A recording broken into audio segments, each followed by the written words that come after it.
All goods mga nilalang. Sa halos 2 taon natin ng pagbaban life ay napaka-importante talaga ng power source. Kaya naman hindi mawawala yan sa camper van natin. Gusto ko ipakita sa inyo itong bagong power source natin na ipinadala ni EcoFlow, ang EcoFlow River 3 Max Plus.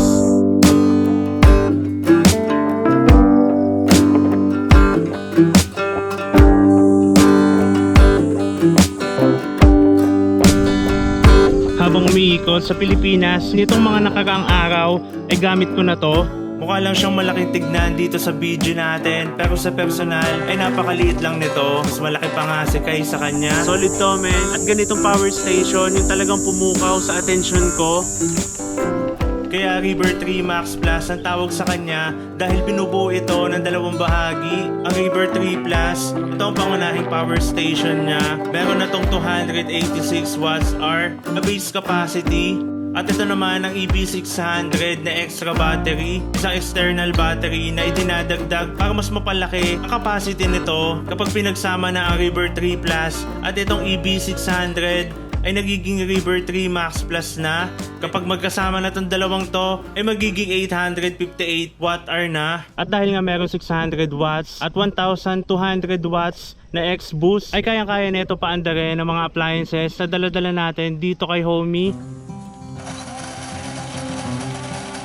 Ang River 3 Max Plus ay meron 600 na rated output, pero dahil dito sa X-Boost niya ay kaya nitong paganahin ng mga appliances hanggang 1200 watt.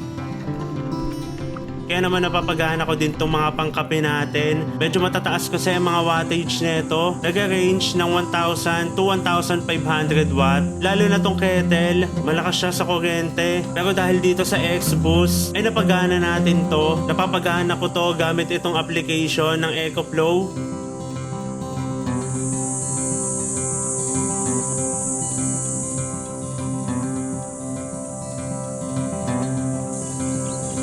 Sa katunayan ay kaya niya paandarin at pailawin ng mga appliances at mga nangangailangan ng kuryente dito kay Homey. Kasalukuyan nakabukas lahat ng mga ilaw at mga nangangailangan ng kuryente dito sa ating camper van. Katulad na itong TV, ilaw, itong ating amplifier at itong ating ref. May mga 2 oras na nakabukas itong rep natin. Itong electric fan at itong ating modem. Kaya-kaya yon ng River 3 Max Plus. I-check naman natin kung ilang wattage yung mga natatanggap niya habang nakabukas itong mga to. Meron siyang 92 wattage na natatanggap sa ngayon. 76% na rin itong ating power supply at ang running time niya o itatagal niya is nasa 6.1 hours. Kapag nakabukas lahat to, meron pa tayong 6 na oras bago siya malowbat. Sobrang all goods na nun. At ito talaga yung pinaka nagustuhan ko dito dahil napaka space saver niya. Kung napapansin nyo, medyo limitado lang ang mga galaw natin dito sa loob ng ating camper van. Kaya naman mahalaga sa akin ang bawat sulok nito. Kaya hanggat maaari, pinipili ko yung mga nilalagay ko sa loob ni Homey. Saktong-sakto lang din to dahil sobrang liit niya lang, no? Hindi siya matakaw sa space. Yung ingay na naririnig nyo sa background natin, yun yung mga traditional na generator. Syempre ayaw naman natin na maingay katulad ng generator na yon. Ito naman ang ingay niya kapag gumagana. O diba wala? Mas rinig pa nga natin yung mga ibon kaysa sa mga pan nito.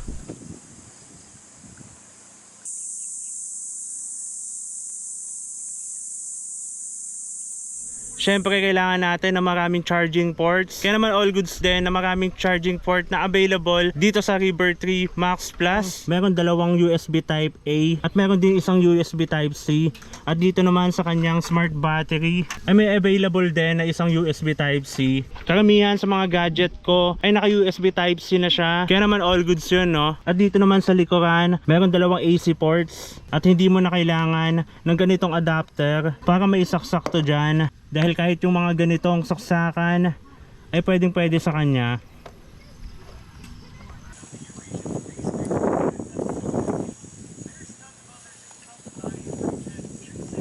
Pwede ko siyang tanggalin. Napakadali lang.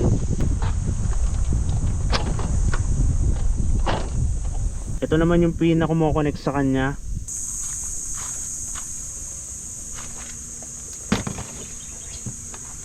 Diba napaka-handy at portable. Anyways, dahil iniwan ko yung extra battery niya. Itong extra battery nito ay may silbi pa, no? Meron siyang charger port. not USB Type-C. So kahit wala yung River 3 Plus, ay mapapagana natin to extra battery. Medyo mahangin ngayon at hindi mo maiiwasan yung alikabok, pero hindi na ako masyado nababahala na maalikabukan tong ating power supply dahil nga may dust resistance na rin siya, no? Kung nakikita nyo, medyo maalikabok. Di na rin ako basta nababahala na baka malobat itong power supply natin dahil sa laki ng storage capacity nito. Nakakapagtimpla na ako ng kape gamit itong mga equipment natin. Sa camping man o sa kalsada, natitimplahan ko ng kape anytime kahit pa mga biglaang bisita. Salamat One-time investment, natatagal na 10 taon, naka life of 4 na rin yung battery cell na to. Ibig sabihin lang nun, kahit matapos mo ang 3,000 charge cycle, sa 10 taon ng paggamit, ang capacity ng battery ay nasa 80% pa rin.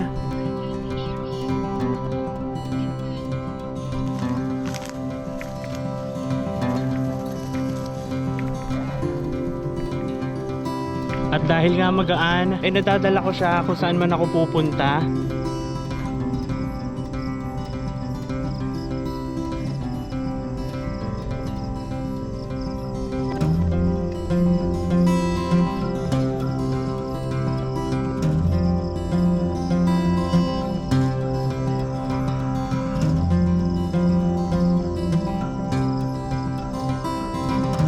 Napakadali lang din i-mount itong River 3 Plus dito sa extra battery niya. Dahil sa battery expansion port connector nito, hindi mo na kailangan ng cable. I-mount mo lang siya. May nakadesign na pin connector para ma-mount mo siya ng napakadali lang.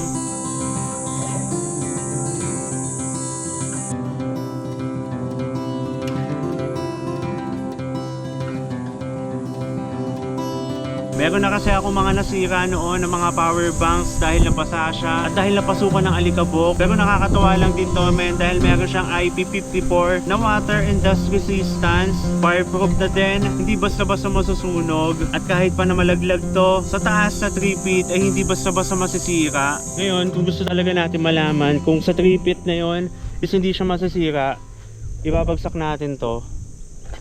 Joke lang yun, syempre. Hindi nga siya masisira pero mababangasan siya. At ayoko naman mangyari yun. Madami ding charging method na pwedeng gawin para ma-charge to. At nakakatawa lang dahil sobrang bilis niya lang i-charge. Kapag AC charging ang gamit mo, ang River 3 Plus, sa loob lamang ng 1 oras ay full charge na to. Kapag ang River 3 Plus naman at itong extra battery ay aabutin lang ng 1.8 hours bago ma-full charge. Pero ang kadalasang ginagawa ko, isinasaksak ko siya sa ating cigarette lighter para kahit bumabiyahe, nakakapag-charge to. Pwede rin siya sa solar at sa generator. Kapag editing time na, sinasaksak ko tong ating EcoFlow. Siya ang nagsisilbing UPS, kaya kahit na mag-brown out ng hindi inaasahan, ay okay lang yon dahil ang River 3 Plus ay may seamless power, no interruption, na makakasigurado ka na kahit bigla ang brown out, ay hindi niya papatayin ang PC mo. Para mas lalo nyo maintindihan, bibigyan ko kayo ng sample. Kasalukuyan nakasaksak itong ating buong PC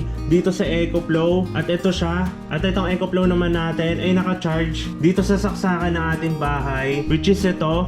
Papakita ko sa inyo kung gaano kabilis mag-switch from kuryente sa bahay to EcoFlow. Bubunutin ko ngayon yung saksakan ng main power sa bahay. Tignan natin kung mamamatay ito, no?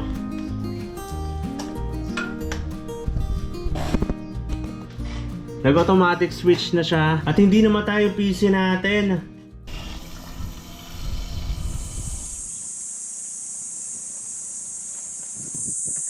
All goods mga nilalang, share ko lang sa inyo itong bago nating power supply. Ilalagay ko na lang yung detalye ng unit na to sa description ng video natin. All goods mga nilalang, maraming salamat sa panonood. It's your boy Michael Lisa, man. Peace!